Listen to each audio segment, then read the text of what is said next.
Welcome. This video is going to be a rules walkthrough for the pro division of the Pinnacle Parkour National Ninja League qualifier at Washington Township. We will go over rules as well fairly quickly during the event itself. However, this should be used as a guide for all competitors. One of the main rules throughout the entire competition is orange is bad. If you are touching or going through an orange barrier, you are doing it wrong. Another big rule for this competition is the ground is lava. If you are on any of the ground throughout the course, chances are you are off the course. Please make sure you stay focused on where you are moving and stay on top of all of the obstacles. We will give a walkthrough of every obstacle, showing a demo and going over the rules for that obstacle. All questions can be asked during the event. Alright, obstacle 1 is the pipe climb. You're going to start with 2 hands on that silver bar, feet off the ground. When you get your cue to go, you will start to climb the wall using any and all of the pipes you would like. You may use the wall as well, but you may not pass that orange barrier. That is a no-go zone on top and to the side. You finish this obstacle when your hand touches any part of the gutter shimmy. Your feet can go in any position off the ground you like. You may use the warp wall as well to support yourself, but you may not have your heels on the ground or any part of your foot to start this obstacle. When you finish this obstacle, touching any part of the gutter shimmy will work. It does not have to be the first piece. However, reaching over the orange barrier atop of the wall will be a disqualification. Moving on to obstacle 2, the gutter shimmy. You're going to make your way across all the gutter pieces. You may use any and all of them that you would like. You may even use that little cliffhanger below, although it is harder. As you get to the rope, you can use the rope to traverse down to a balance beam, making your way across the top of the balance beam to the square landing platform. Once you touch that landing platform, you have completed that obstacle. Again, you may not go over top where that orange barrier is. Now, something to note, as you're going across, you can leave the gutter shimmy at any point you feel comfortable. You do not have to make it to any specific part of the gutter shimmy. When you're coming down, be cautious not to touch the ground around the beam or the footies, which will be marked orange. Now, as you're coming down, if you happen to bump into the side supports or the blue pad, that is totally okay. As long as you're not on top of the blue pad, you will not be disqualified. If you touch the top of the blue pad, that would be a disqualification. However, bouncing into the side of it is totally okay. Here are the orange marked pieces that you cannot touch. For example, you would not be allowed to use the orange footies as shown here. This would be a disqualified run. Note when you're on that platform, if you go for the next obstacle, it is very short. Be careful not to slip off the back and touch the ground. Alright, obstacle 3 is the Gumball Rally. Your goal is to race across any and all of these obstacles without touching the ground. You may not use any part of your body above the hip until reaching the red pad. Once you have reached the red pad, hands and everything else will be acceptable. For example, this would be a disqualified run using hands and back on that obstacle, where this run would be acceptable. He did not use hands until reaching the red. However, you have not finished this obstacle until you touch the pink wedge mat, as seen here. Here's a close-up. The obstacle is not finished until this point when you have crossed onto the pink wedge mat. That brings us to obstacle number 4, the roof hopper. You will be jumping from angled platform to angled platform using any and all that you would like, making your way all the way to the black ramp at the end, again never touching the ground. From here, you will unhook the rope from its magnetic attachment, swing across to the black platform at the end, continuing forward. You must start from the pink squishy pad, and you may use your hands at any point across the obstacle. This obstacle is considered complete once you touch the start of the next obstacle. In order to show control, you will not be allowed to go beyond the orange tape line as shown above. Anyone going beyond the orange tape line will be disqualified. The rope is very long. Make sure you are cautious of that while swinging. You are allowed to re-swing as many times as you would like. If you miss it on the first try, you may get back onto the ramp and try again. Granted, you still have not hit the ground. However, be cautious that there are rails and boxes around you that you do not want to fall into on your backswing. Now on to obstacle 5, undercat, undercat, undercats, ho! This is going to be a wall traverse going to the right and vertical, using the underclings and the bar if you so choose, getting up to the top of the platform. Your time for this obstacle finishes once you have reached the top of the box. You may enter this obstacle at any point as long as you do not touch the ground. And as you traverse up, make sure you do not use hands or feet beyond the orange tape. You may use any and all of the holds as you would like. You do not have to start on the first hold. The orange tape indicates that you may not use your hands or feet above that point, nor may you use the top or side edges of the wall.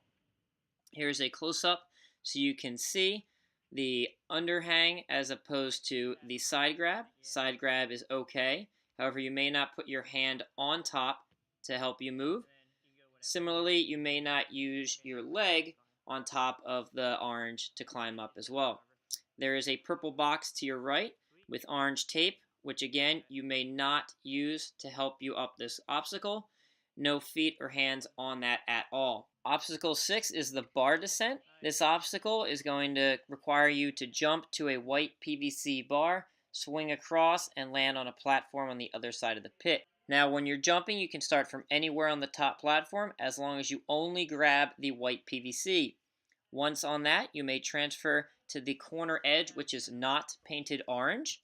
You may use that edge and only that portion, as well as the PVC to generate swing and make your way to the end platform. This obstacle is also called the don't hit your head obstacle. There is a big bar right there. Do not hit your head on that bar. The bar will be padded and you will not be allowed to use the bar to propel yourself to the landing platform. When you dismount this obstacle, if any of the foam cubes are disturbed, that would be considered a fail and you will be disqualified. Obstacle 7 is the buoy climb. This obstacle requires you to run or walk across 2 pads within the foam pit, making your way up on top of the green box. Now, if you happen to fall into the foam pit, that is okay. You are allowed to get out of the foam pit and make your way back up on top of the pads and on top of the green. You will not be allowed to use anything but the cubes and the pads to propel yourself to the green platform. Once both feet have made it on top of the green platform, you have completed that obstacle. Obstacle 8, don't drop the ball. You're going to safely make your way down from the top deck using the purple platforms to bounce across the gray and black balance beams. Again, you will not be able to use the footies, they will be taped orange. From there, you will jump to the cannonballs. Again, still never touching the ground. You may jump to one or both cannonballs as you wish, making your way to the second set of cannonballs. You do not have to use every cannonball. You may not grab the eye bolt, you must keep hands on the cannonball.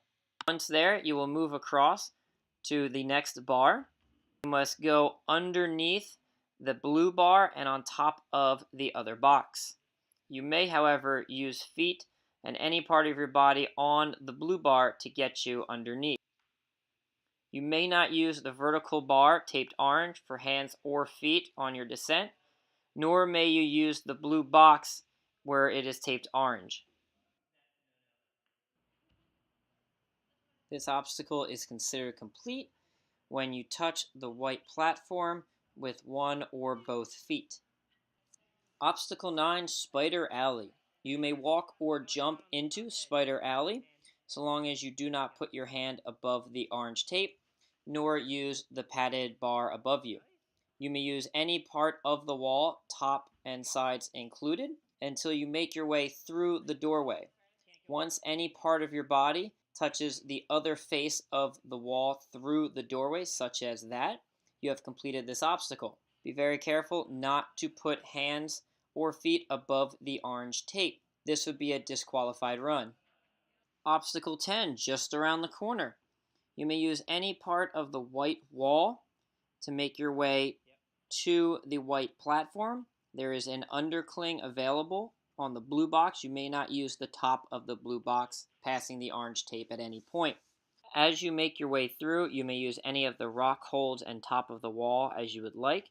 You may not touch the ground at any point along this obstacle, including the white piece of wood in the doorway. You have completed this obstacle once one part of your body has touched the higher white platform. Obstacle 11, the Jingle Jangle Dingle Dangle. You're jumping to a wind chime, traversing across 2 egg holds. You may skip as many pieces as you would like. You do not have to use every part of this obstacle.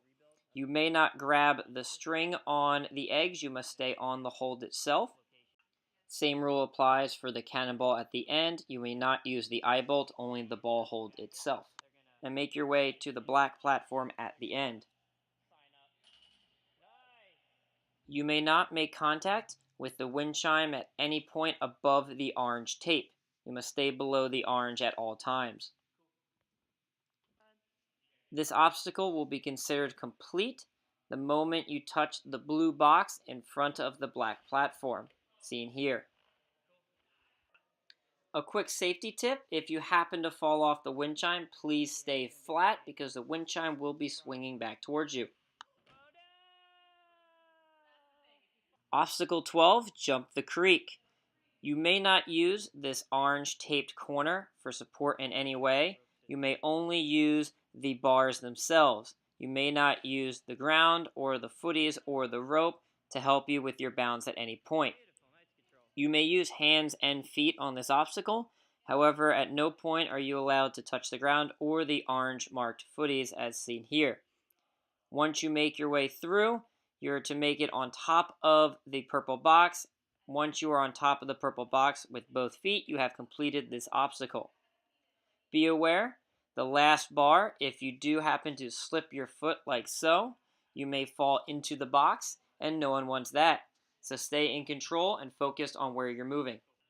Obstacle 13, the cat climb. You're going to jump from the purple box to the bar wall and make your way to the push it to the limit. Your run stops once you put a hand on the vertical limit. You may jump to any bar on the wall as long as you do not touch the ground. Just like before, you may not cross the orange barriers at any point. A note for safety, this is a large jump, so please do not Superman headfirst into the wall. I suggest hands and feet out together. Coming up on the finish, we have obstacle 14, take it to the limit. When entering this obstacle, you must enter from behind the orange line. No part of your body can touch the wall beyond that orange line. You're going to move across as far as you need to, up to the second to last hold, which will be marked green like so. Once you make contact with that hold inside the green square, you have completed this obstacle. You may only use the vertical limit to move horizontally. You may not use the cliffhanger whatsoever. Congratulations and welcome to obstacle 15, the Nunchuck Hang. This obstacle, you're going to use the green cone nunchucks to traverse across a series of S-hooks. You may move the cones as much as you would like from the cliffhanger piece before you leave. However, once you have left, you may not return to the cliffhanger at any time. You may not use the rock wall at any point for your feet or hands for stability or support. You must put the nunchuck in the last S-hook in order to dismount.